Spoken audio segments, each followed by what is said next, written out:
right, with everything going on right now, one of the biggest opportunities to make money is in the stock market. And if you know what you're doing, you can make a killing. So what I want to do is start moving into helping you guys understand how to even start doing that, because people have absolutely no idea. And I'm going to start breaking it down for you in this video and a couple of forthcoming videos, if that's what you want. And we're going to start with some basics here, right? So first of all, this is going to be how to pick stocks, just the basics. And a little note here, never take stock picks from anyone. I don't care if they're Warren Buffett, Elon Musk, Ray Dalio, whoever. If you're buying stocks because someone else has told you to buy it, you shouldn't be buying it, right? You want to be empowered to understand what you're doing, why you're buying it, so that your mindset can keep up with the growth of your money. Otherwise, you'll be kept up at night and then you'll just blow the whole kitty, right? You'll completely ruin your chances of building wealth or making money. A little quick side story. Someone just got into an investment recently and I said, look, only put money in that you can afford to lose. And rule 2 is don't watch it, okay? Week later, they pulled all their money out because it started to drop. Now they've lost money. And they said something like, well, I can't afford to have the money in the account and see it whittle away to nothing. Well, the irony is you've lost money as a result of taking that loss rather than waiting and waiting for it to recover and go into the next expansion cycle and actually make money. So now the difference between that guy and someone who makes money is he pulled it out. He pulled the plug because he didn't have the confidence to stay in and understand the long-term and the longevity of this, right? So I thought the best place to start with this was just to cover off 3 of the most important things that you need to understand as a foundation when you're looking at companies, at stocks. And if you're a business owner, understanding what I'm about to show you is going to be beneficial to you anyway. It'll make you a better business owner. And it's the 3 major financial statements. The first one is the income statement. Okay, so this is the income.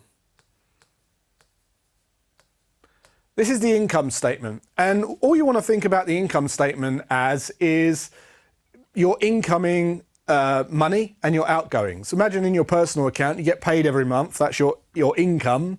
And then your outgoings are your expenses, right? So the income statement is basically made up of income, right? Or revenue, it's usually called, right? So we'll call it revenue, right? Expenses or operating costs, okay? And then at the bottom is cash. And that is referred to as earnings, okay? So this is going to be earnings. Make sense? So just for an example, let's just say that the revenue was 100K and the expenses were 80K. Then the earnings were 20K. So you got 20K earnings. All right, the next financial statement is the balance sheet. Okay, the balance sheet. And the balance sheet, what you want to think about the balance sheet as is your net worth. It's basically assets minus liabilities. So the top line of the balance sheet is going to be the company assets. Right, that would be things like things that they own. If they own the property, if they own a fleet of vehicles, if they own some machinery, if they own furniture, right, property, plant, equipment, all that kind of stuff. That's the assets. And there's also some intangible assets in that, like brand and you know the company brand, which is sometimes intangible. And then there is liabilities, and this might be things like they've got some loans on their equipment, or imagine your house. If you've got a £500,000 house and you've got a 250 grand mortgage, then the assets are 250K, the liabilities are 250K, right? And then what's left over is the equity, which in this case, let's just say that the assets of this particular company we're talking about are 100K, right? And they've got 60K liabilities. Well, then they've got 40K equity, right?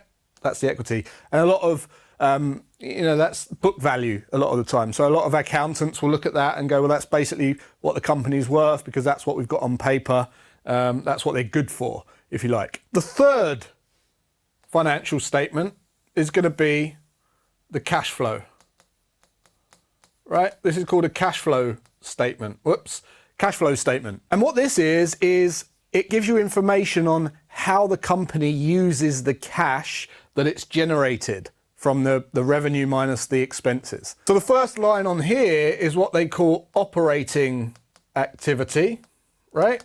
And in this case, it's going to be that number there. So you take that number there, put it straight into here, and that's going to be 20K. They've got 20K of cash, and we want to know how they're using that cash, because that tells us a good story of how efficiently they are at generating more business through using their cash. Are they using the profits wisely to grow as efficiently as possible? We can start to unpick a story of how efficient they are as a business. Right, the next one is cash from investing activity, right?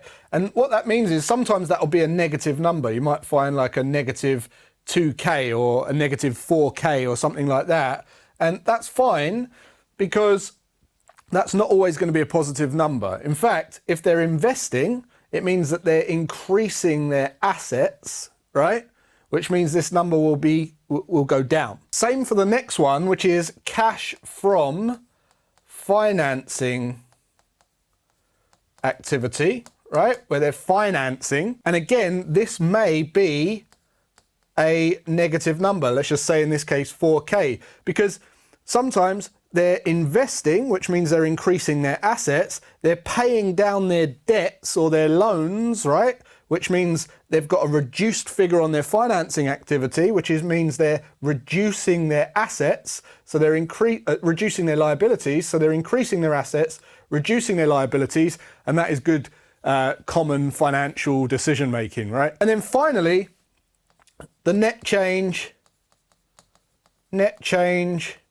in cash, right, will be the difference. So we had 20K at the start of the year. What have we got at the end of the year? Well, in this case, it'll be 14K. So it just tells you how much is left at the end of the year. Now, not one of these things will tell you what is a good investment to buy, right?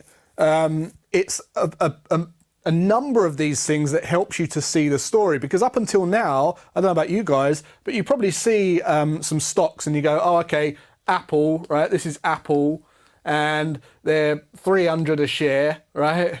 And then you'd look at Apple and you like Apple and then you go, 300 a share, how many can I buy? How much can I afford? And it's based on nothing, right? It's based on no education or nothing like that. You just kind of figure out how many you can buy. Well, in actual reality, that's not the approach to buying stocks. Yes, you need to understand what a ticker is, and that is the code, normally like a 4-digit code, like AAPL, right? Like Apple.